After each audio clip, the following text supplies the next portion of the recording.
Cette voiture a des défauts, mais quelle puissance! Nous sommes en mission pour lui rendre sa gloire. Lors des épisodes précédents, nous avons commencé le nettoyage et découvert un turbo cassé ainsi que 2 batteries mortes faussant les indications. Dans cet épisode, on résout d'abord notre problème de batterie, puis on trouve des solutions et améliore l'esthétique. Eh bien, j'ai un bon de retour et on va devoir voir. On doit revenir chez AutoZone dans un petit moment. Et c'est comme le mystère de batterie de l'année. Je ne sais pas ce qui se passe ici. Ce truc me fait tourner en rond. Je veux dire, je l'ai apporté, comme tu l'as vu dans l'épisode précédent. Il s'est bien chargé, il a passé le test correctement. Mais ensuite, je l'ai vérifié avec le multimètre et la tension était beaucoup trop basse. Et elle continuait de baisser encore et encore. Mais il continuait à bien passer le test. Ils l'ont apporté, je l'ai amené ici. Il a réussi le test, j'ai vu un test. Ils vont le recharger, ils vont essayer de le tester. Des gars sympas. Ils vont voir si la tension chute après quelques heures. Ensuite, ils vont le recharger à nouveau et voir si ça chute. Soit je ferai un retour pour produit endommagé et j'obtiendrai une meilleure batterie, soit je l'échangerai simplement contre une autre qui se recharge bien. Cette voiture n'a besoin que d'une petite batterie Honda, pas d'une grosse et coûteuse. Je vous informerai dès qu'il y aura une mise à jour. On a une tâche assez importante à accomplir aujourd'hui sur cette voiture et c'est si vous venez à l'intérieur. Oh, on a eu des nouvelles d'AutoZone pour la batterie. Ils ont confirmé que j'avais raison. J'ai réagi. Et la batterie était effectivement défectueuse et se déchargeait rapidement. Donc la bonne nouvelle, c'est qu'on a trouvé ce problème. Ce n'est plus une chasse à un problème électrique ou à une fuite parasite, c'était juste une mauvaise batterie, donc je suis super content de ça. Nous remplacerons cela plus tard et la voiture pourra démarrer et rouler. J'aurai une autre mise à jour plus tard, mais restons concentrés sur la tâche. Si vous êtes entré, vous avez remarqué que seuls les tapis sont rouges ici. Rouge sur vert ne rend pas très bien selon moi et il y a quelque chose comme Tyler écrit sur ce tapis. Je ne sais pas ce qui se passe ici, donc on va régler ça dans l'épisode d'aujourd'hui. Alors allons-y et commençons par enlever ce vieux tapis rouge.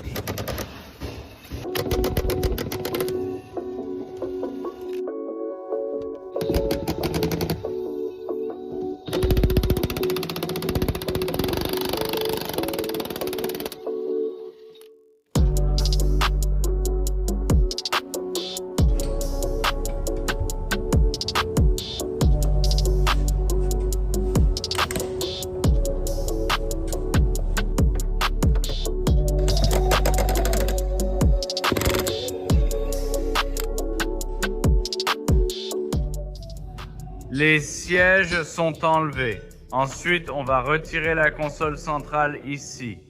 Et pour faire ça, il y a quelques vis cruciformes en bas ici et une vis à laine sur le levier de vitesse pour retirer le soufflet du pommeau. Alors retirons ça et ensuite la moquette devrait pouvoir sortir.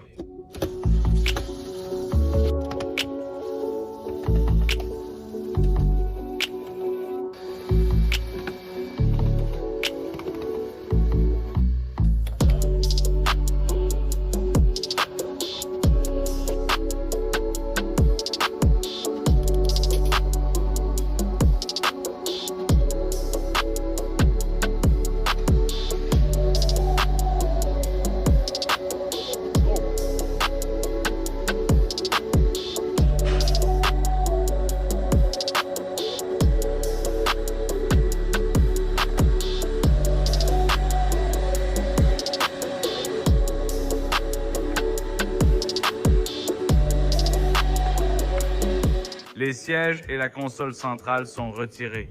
Et regarde ce que je viens de trouver sous ce petit truc. Quelqu'un m'a suivi à la trace. Jamais cru, mais une AirTag cachée dessous, c'est drôle. On a presque tout retiré le tapis. Comme tu peux le voir, il est en mauvais état. Et allons-y, arrachons ce truc. Voyons si on ne peut pas simplement le retirer tout de suite.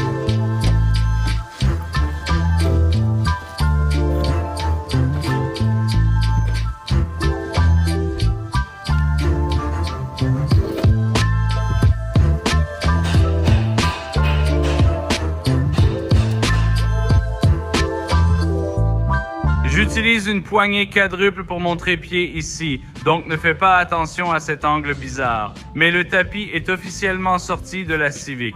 Allons-y.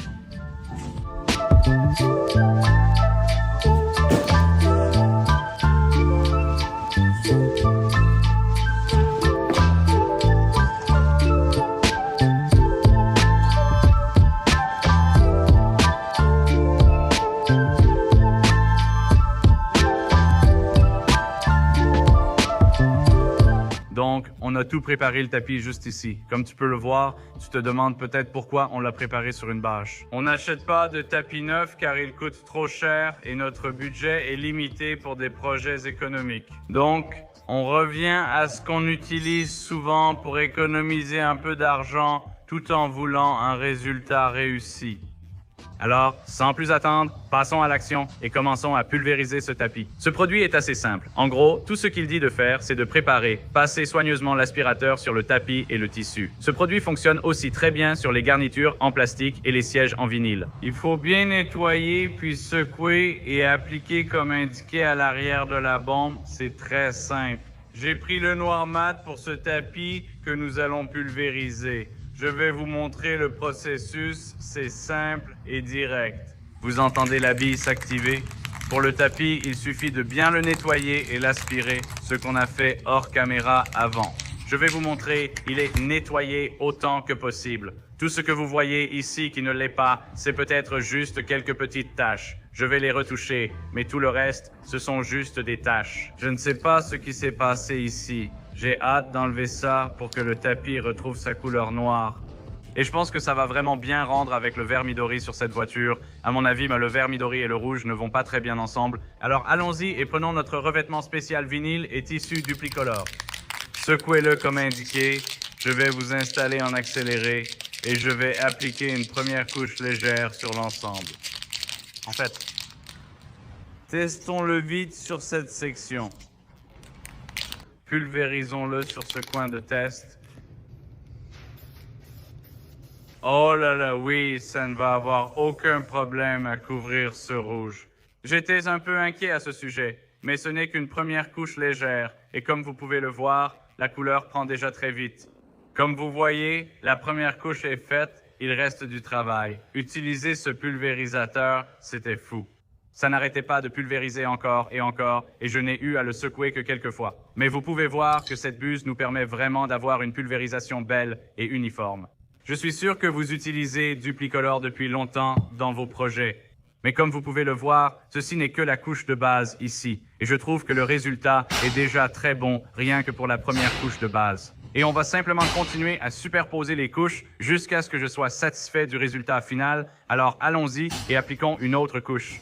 Je vais vous montrer rapidement l'effet de cette peinture. Nous allons peindre cet objet qui deviendra entièrement noir très vite. Et juste pour référence, une couche sur tout ce tapis ici a nécessité environ une bombe. Il en reste un peu, mais j'ai presque vidé une bombe pour la première couche sur ce tapis. Heureusement, ils en ont envoyé 6. On n'en utilisera pas toutes, mais je vous dirai combien au final. Et voilà, les gars, je ne vais pas vous mentir. J'étais un peu inquiet pour la couverture, mais je n'ai même pas utilisé 4 bombes entières. Il m'en reste dans la 4e bombe.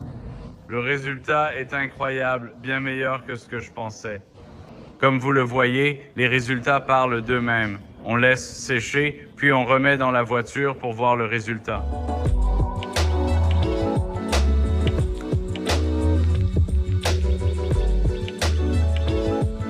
Le rouge étant difficile à couvrir, appliquez le produit selon vos besoins. J'étais assez satisfait du résultat.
D'accord, l'intérieur est remonté.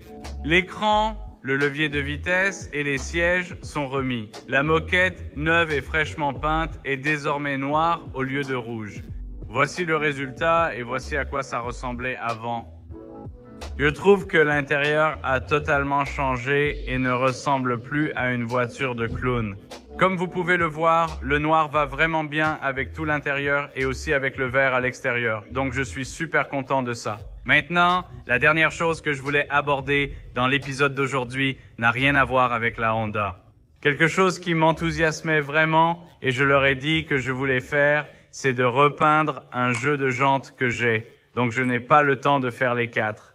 Je vais vous montrer le processus sur une seule, à savoir les jantes de secours de ma BMW. Je souhaite les garder, mais elles sont sales et abîmées, donc je veux les rénover. Ce sera aussi utile si je choisis de les vendre.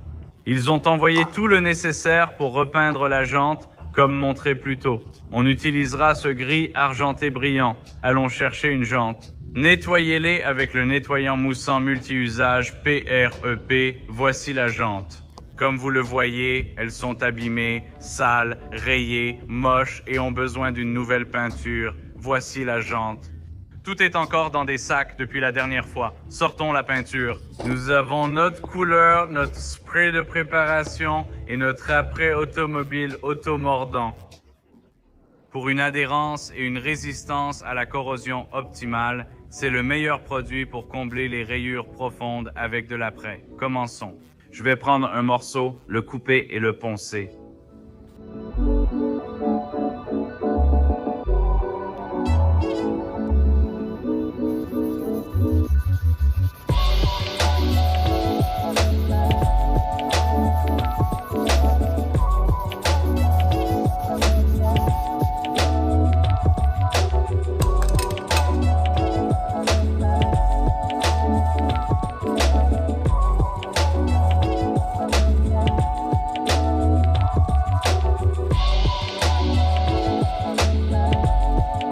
La roue est entièrement poncée. Maintenant, nous allons prendre notre spray de préparation et, comme vous pouvez le voir, c'est très simple dans les instructions. Enlevez tous les débris, la rouille et la peinture écaillée. Secouez la bombe pendant 2 minutes pendant que la surface est humide, séchez avec un chiffon propre et non pelucheux, puis vaporisez ceci dessus. Allons-y, vaporisons puis essuyons. Et ce nettoyant moussant de préparation va permettre de préparer cette chose et de la rendre prête à l'emploi. Cette bombe spécifique est conçue pour éliminer les cires, les huiles et autres contaminants de la surface sans laisser de résidus. Et l'action moussante permet une application facile sur les surfaces horizontales et verticales. Cela n'affectera pas les supports récemment peints. Compatible avec métal, aluminium, fibre de verre et plastique. Sèche vite et optimise performance et adhérence de la peinture. C'est poncé, préparé, nettoyé. On attend que ça sèche puis protégeons la zone. Je vais vous montrer mon astuce. Faites glisser la roue dans le sac en espérant que ça rentre. Voilà, tout simplement. Assurez-vous qu'elle soit bien rentrée partout en dessous, comme ça. Sentez où se trouve le bord du pneu et de la roue. Vous pouvez faire un trou pour commencer.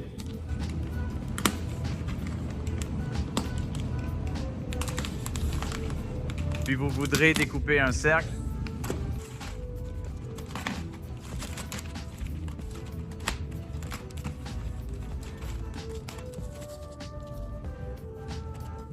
Et normalement, si tout s'est bien passé, vous devriez pouvoir le faire.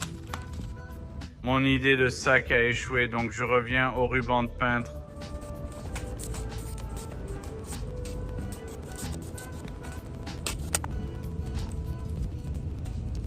La roue est entièrement protégée avec du ruban et un sac. Passons à l'étape suivante. On passe à l'après automordant, donc on va pulvériser, mais on n'a pas besoin d'apprêter toute la roue.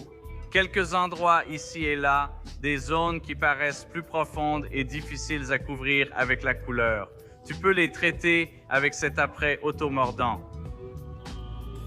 Cet après automordant est parfait pour débuter tes projets ou réparations automobiles. Sa formule haut de gamme assure une adhérence optimale sur tout type de finition auto, plastique, fibre de verre, acier, aluminium et acier inoxydable.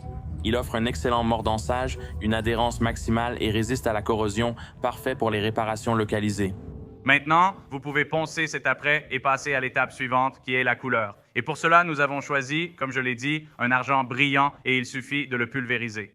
Les instructions sont au dos, elles expliquent tout. Appliquons cette couche et ajoutons-en plusieurs d'argent. Cela offre une finition émaillée, solide, durable et résistante aux éclats avec un séchage rapide et une application facile. C'est l'un des meilleurs nettoyants pour jantes à ce prix. Très rapide et simple à faire. Essayons ensemble. On va poser quelques couches, accélérer la vidéo et vous montrer le résultat. Eh bien, j'allais filmer tout le processus en accéléré, mais honnêtement, j'avais besoin de prendre un moment pour vous dire à quel point c'est fou. Vous l'avez vu sur cet accéléré, ce n'était qu'une petite première couche. Et regardez déjà cette roue. Je ne plaisante même pas. Regardez cette roue. Ce n'était qu'une toute petite première couche. C'est incroyable. Je vous mets en temps réel pour la prochaine couche. Regardez. Cette peinture pour jantes allie bel aspect et finition durable, protégeant contre la décoloration, l'écaillage, les produits chimiques, la chaleur jusqu'à 250 degrés Celsius, les intempéries et la corrosion. Idéal pour jantes aluminium, acier, enjoliveurs plastique et cabochons centraux. Voici l'une des parties les plus satisfaisantes. Retirez le ruban adhésif sans le faire tomber sur la peinture fraîche. Oups! Heureusement, ça sèche vite, donc la rénovation de la jante est finie. Ce sont littéralement les seuls 3 produits en bombe dont j'ai eu besoin et voici le résultat. Voici une vieille jante que je n'ai pas encore rénovée pour référence et voici la nouvelle. Et ça n'a littéralement pris qu'environ 1 heure. Et si je devais faire les 4 en même temps, peut-être 2 heures pour les 4. Mais le plus difficile, c'est de tout préparer. Une fois tout préparé, poncé, apprêté et peint, le travail devient très rapide et facile. Merci de l'avoir permis. Merci de cliquer, d'aimer, de regarder, de vous abonner. Assurez-vous d'utiliser tous les boutons. Cliquez ci-dessous et laissez un commentaire. Dites-moi ce que vous avez pensé de la restauration du tapis et de la roue. Encore merci à Duplicolor et PLM. Je vous retrouve dans la prochaine vidéo. Peace.